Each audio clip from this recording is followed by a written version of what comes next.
Crenças têm três poderes: o poder da atenção, da antecipação e o poder de agência. O que o Daniel Kistler conseguiu fazer, e dezenas de milhares de pessoas fazem isso o tempo todo, é que, pelo poder das crenças, elas conseguem escolher para onde direcionar a atenção aos sinais que chegam no cérebro. Porque neste momento, seu cérebro está recebendo 11 milhões de bits de informação. Agora mesmo, 11 milhões de bits. O som da minha voz entrando pelos seus ouvidos, a luz entrando nos seus olhos, a temperatura do ambiente. Uau! Você capta tudo isso, tá? Para dar uma noção, isso é o equivalente a ler Guerra e Paz 2 vezes a cada segundo, tá? É isso que o seu cérebro está processando agora. Só que a sua consciência dá conta de só 50 bits por segundo. 50 bits contra 11 milhões. Isso significa que a mente consciente, onde nasce a sensação de sofrimento, capta só 0,000045% da informação disponível. Então, o que o cérebro tem que fazer? Ele precisa prever e completar as lacunas. Interessante. Isso se chama processamento preditivo. Ele não enxerga a realidade como ela é. Ele enxerga como você prevê que ela... Vai ser. Sim. Bingo. Como é que você sabia? Porque você já viu isso 1 milhão de vezes. Isso se chama priores, crenças prévias. E essas crenças anteriores determinam o que a gente enxerga na realidade do presente. Então, como é que a gente muda uma crença prévia para criar evidências no futuro de que dá para construir algo que a gente nunca construiu antes? Sim. Se tudo que a gente tem como prova é que a gente fracassou, tentou e se humilhou repetidas vezes. Que não é bom o suficiente. Que é alguém descartável. Que merece ser abandonado. Seja lá o que for. Certo. Como a gente cria uma crença que a gente nunca viveu para gerar um resultado novo na nossa vida? Então é aqui que a mágica acontece. E a mágica é a seguinte. O primeiro passo é enxergar essas crenças limitantes, porque todo mundo tem. Qual era a sua? Meu Deus, Quais eram as suas maiores? 2 ou 3 principais? Nossa, por onde eu começo?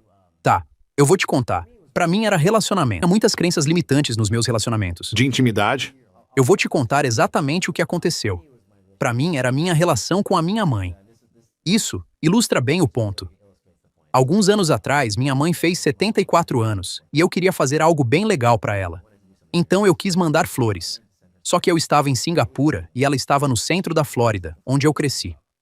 Mandar flores de Singapura pro centro da Flórida não é simples. Então eu liguei pra um monte de floricultura. Fiquei acordado até 1 da manhã garantindo que a entrega ia chegar na hora, que ela ia receber, que as flores não iam murchar no carro, no calor da Flórida. Fiquei até 1 da manhã. Fui dormir me achando, sabe? Eu pensei, Bom, filho. sim, Sim. fiz a coisa certa. Aí, no dia seguinte, eu ligo e falo: Mãe, feliz aniversário. Você recebeu as flores que eu mandei? E ela disse: Sim, eu recebi as flores. Obrigada, mas só pra você saber, elas chegaram quase mortas, e eu não pediria mais desse lugar. Meu Deus. Então é tipo procurar defeito em vez de... Entende Sim. bem do que tô falando, né? Sim. Aí eu... Você fracassou. Sim. Aí eu falei uma coisa tipo: Então tá, essa foi a última vez que eu te compro flores. E isso caiu tão bem quanto você imagina. Sim. Né? Não foi nada bom. Aí, depois da ligação, a minha esposa, Julie, virou pra mim e perguntou: Quer ressignificar esse caso aqui? E eu respondi: Nem a pau. Não. Eu tô puto. Eu não quero esse papo místico, esse negócio de sentimento. Fiquei acordado até 1 da manhã. Eu fiz o meu melhor. Ouviu o que ela disse? Eu preciso desabafar. Porque venderam pra gente essa mentira. Que se alguém te machuca, você precisa falar o que sente, botar pra fora, tirar isso do peito. Tem que desabafar. Só que tá errado. A literatura científica mostra que isso não ajuda. Quando você desabafa sobre alguém, você só reforça a sua crença sobre aquela pessoa. Aí você deixa de ver a pessoa como ela é. Você passa a ver uma caricatura criada pelas suas crenças. E eu já conhecia essa pesquisa naquela época. Tava escrevendo o livro e já sabia disso. Aí eu parei de desabafar. Eu falei: Tá bom, beleza, eu não vou desabafar, mesmo querendo muito. E em vez disso, eu fiz o que ela sugeriu. Essa técnica é da Byron Katie, que existe há muito tempo. Ela é incrível. E na real, ela colocou num formato que remonta lá atrás, até Aristóteles. É o The Work? Sim. Exatamente. É o The Work. Eu fiz isso e eu respeito muito. E assim, é uma tradição bem antiga, mas a Byron Katie colocou num formato que eu acho que as pessoas... É verdade? É realmente verdade? Exatamente. Então foi isso que eu fiz. Primeiro passo, eu escrevi a crença. A crença era: Minha mãe é crítica demais e é difícil agradar. Aí vem a primeira pergunta: É verdade? Ué, você não acabou de ouvir, né? Tá, próxima. Óbvio que ela é crítica demais e difícil de agradar. Próxima pergunta. Qual é a próxima pergunta? A próxima pergunta é: Isso é absolutamente verdade? Sim. Tá. É absolutamente verdade? Bom, Será que pode existir? Absolutamente quer dizer em qualquer circunstância. Nunca, nunca, nunca mesmo deixa de ser verdade? Não. Tá. Talvez, eu nem sei como, mas talvez exista uma situação em que não seja verdade. Terceira pergunta. Quem eu sou quando eu me agarro a essa crença? Quando eu acredito que minha mãe é crítica demais e difícil de agradar, eu viro quem? Que tipo de pessoa eu sou? Eu não sou nada paciente. Eu não sou gentil. Sinceramente, eu não sou eu. Eu não sou alguém de quem eu me orgulhe. E aí vem a quarta pergunta. Quem eu seria sem essa crença? E quando eu pensei nisso, eu falei, tá, se eu tivesse uma varinha mágica e pudesse apagar essa crença da minha cabeça, eu seria mais gentil, eu teria mais paciência. Eu seria quem eu acho que eu sou de verdade. E aí eu entendi que aquela crença não estava me servindo. Agora, a parte importante é a seguinte. Crenças são ferramentas, não verdades. Diferente de fato ou de fé, crença é outra coisa. Crença é uma ferramenta, não uma verdade. Então, na prática, nem importa tanto se é verdade ou não, tá? O que importa é que pra mim aquilo parecia muito real. E aí o processo é: como é que você muda essas crenças? Nessa técnica, você procura o oposto, o contrário mesmo dessa crença. Então, qual é o oposto de minha mãe é crítica demais e difícil de agradar? Qual é o oposto? Minha mãe não é crítica demais nem difícil de agradar. No começo eu pensei, não dá, não tem como, Não acredito nisso. né? Mas de novo, eu não tô tentando trocar minhas crenças. O objetivo de ressignificar não é mudar a sua crença. É para te dar um portfólio de perspectivas, para você escolher qual te serve melhor. Então eu experimentei essa ideia. Como isso poderia ser verdade? Que minha mãe não é crítica demais nem difícil de agradar. Isso pode ser verdade? Bom, Deixa eu achar alguns exemplos. Deixa eu puxar aqui da memória. sim. Ou até nesse caso específico. Talvez ela estivesse tentando me ajudar.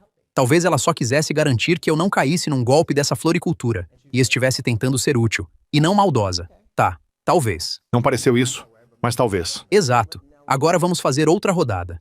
Em vez de minha mãe é crítica demais e difícil de agradar, eu sou crítico demais e difícil de agradar. Isso pode ser verdade? Que você precisava que ela reagisse do jeito perfeito para você sentir que você fez um bom trabalho. Bingo. Eu queria que você estivesse lá, porque eu demorei pra sacar isso. Mas foi exatamente o que eu percebi. Quando eu liguei pra ela e ela não reagiu exatamente do jeito que eu tinha roteirizado na minha cabeça, Nossa, obrigado por lembrar de mim. como aquele elogio todo não veio, eu perdi a linha e falei uma coisa da qual me arrependo. Então quem tava julgando? Eu. Sim, Tony Robbins fala. Quando você troca expectativa por gratidão, sua vida começa a mudar. Sim. É difícil sentir gratidão quando você tá cheio de expectativa. Por dentro você tá. Eu fiquei acordado até 1h da manhã. Eu fiz isso. Eu fiz o meu melhor. Eu pesquisei por horas só pra mandar flores pra minha mãe. Sim, e eu mereço. E eu mereço pelo menos um obrigado. Que é o quê? Que é uma crença. É só uma crença. Verdade. Mas tinha uma quarta, que parecia a mais verdadeira. E era a que eu menos queria encarar. Em vez de minha mãe é crítica demais e difícil de agradar, era eu sou crítico demais e difícil de agradar, comigo mesmo. Nunca é suficiente, né? Como isso poderia ser verdade? Bom, quando eu pensei melhor, eu percebi. Quando eu fazia algo, me esforçava, e não dava certo, eu encarava como falha pessoal. Como se eu tivesse estragado tudo. Como se eu fosse incompetente. Tipo, eu nem consegui mandar flores decentes pra minha mãe? Então, quem tava julgando quem? Eu tava me julgando. E de novo, alguma dessas é verdade? Importa? O que importa é, qual dessas crenças me trouxe paz? Qual delas te serve mais? Exatamente. Aí eu passei a ter um portfólio para escolher. Na primeira crença, minha mãe é crítica demais e difícil de agradar. Só tem uma saída. Ela teria que mudar para eu ficar bem. É a única saída. Já com as outras três, eu podia fazer alguma coisa. E esse é o verdadeiro poder das crenças. Sim. Você me perguntou, o que mais mudou? Foi quando eu comecei a olhar para os meus relacionamentos. E hoje eu faço isso talvez 6, 10 vezes por dia. Quando alguém me irrita, eu dou um passo atrás e penso, tá, qual é a crença limitante aqui? Qual é o oposto dessa crença limitante e como isso também poderia ser verdade?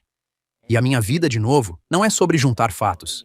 Não é sobre provar a verdade. Não é sobre verdade. É sobre encontrar paz. E hoje eu sou mais feliz. Eu sou mais eu. Eu fico mais calmo, mais relaxado. E esses benefícios, o que foi que mudou? Tudo que mudou foi a minha crença. Pode chamar de crença ou de perspectiva. Sobre o que está acontecendo na vida e sobre o que você escolhe enxergar e perceber, né? Isso. Só que essas crenças limitantes, todo mundo tem e elas ficam escondidas. É quase como o seu rosto, né? Se eu falar agora, olha pro seu rosto, você não consegue ver. Você vê as mãos, mas o rosto você não vê, né? O único jeito de ver o rosto é no espelho. E é assim que você revela as crenças limitantes. Todo mundo tem. Não importa o quanto você seja bem-sucedido. Sempre tem alguma área da vida em que isso aparece. Então, quais são as 3 maiores crenças limitantes da maioria das pessoas no mundo? A que eu mais ouço é: não dá tempo. Eu não tenho tempo. Eu não tenho tempo. Eu ouço isso direto. Já é tarde demais. Gente como eu não faz isso. Ou então, ele, ela, me machucou. Ou, o mundo é uma droga. Ou, fazer exercício é difícil. Quer dizer, por onde essa lista começa, ela não acaba mais. Sim, é engraçado, porque uma coisa que tá vindo à minha cabeça agora é... Eu já contei essa história algumas vezes, mas ela sempre ficou comigo. Eu tava no 8º ano, e o colégio do ensino médio, que era meio junto da minha escola, eu admirava demais os caras do último ano do basquete. Eu jogava basquete e treinava muito com a galera mais velha, porque eu era alto e já tinha desenvolvido algumas habilidades físicas. Então, no 8º ano, eu treinava com o pessoal do 2º e do 3º ano do ensino médio, pegando treino com eles. E eu lembro que eu admirava um cara específico do último ano, que talvez seja o atleta mais talentoso que eu já vi até hoje na minha vida. Era um jogador com um dom absurdo. Fisicamente, ele fazia qualquer coisa na quadra. Devia ter um salto vertical de mais de 1 metro e enterrava com a maior facilidade. Parecia tudo muito leve. Ele era um fenômeno. Mas por algum motivo, na hora do jogo mesmo, ele era, no máximo, mediano. Tipo, ele não chegava nem perto do que era capaz quando ele... Treinava. No treino, ele fazia o que quisesse. Mas no jogo acontecia alguma coisa e eu ficava pensando, ué, por que ele não tá fazendo o que ele consegue fazer? Sim, E eu não sei se isso é verdade ou não, mas isso me lembra que não adianta você, mesmo que todo mundo ache que você consegue coisas incríveis, se você não acredita, não importa se o mundo inteiro acredita em você. Você ainda tem que aprender a acreditar em você mesmo. Mas por outro lado, uma coisa que eu aprendi é que eu não tinha aquela habilidade atlética, e eu não acreditava que as pessoas acreditavam em mim em algumas fases. Depois, isso mudou, mas essa era a minha crença no começo. Só que eu pensei, quer saber? Eu vou acreditar em mim. Mesmo que ninguém.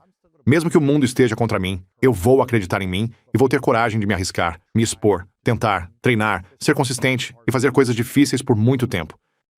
Você pode ter o mundo inteiro acreditando em você, mas se você não acredita em você mesmo, vai ser difícil chegar no seu potencial. E você pode ter o mundo contra você, mas se a sua crença for inabalável, dá para fazer coisas incríveis. é exatamente isso. E o que dá raiva nisso é que, assim como você não consegue ver o próprio rosto, mas consegue ver o rosto dos outros, você conseguia enxergar as crenças limitantes dele. Sim. Mas ele não. Nossa. E o que assusta é isso. Todo mundo carrega crenças limitantes escondidas, e a gente não consegue ver. Quando você priva uma mãe de colina, uma mãe animal, como uma rata, por exemplo, o desenvolvimento do cérebro do filhote no útero para antes do que deveria. Uau. E esse filhote acaba tendo menos neurônios do que os outros, porque a mãe está sem esse nutriente-chave, a colina.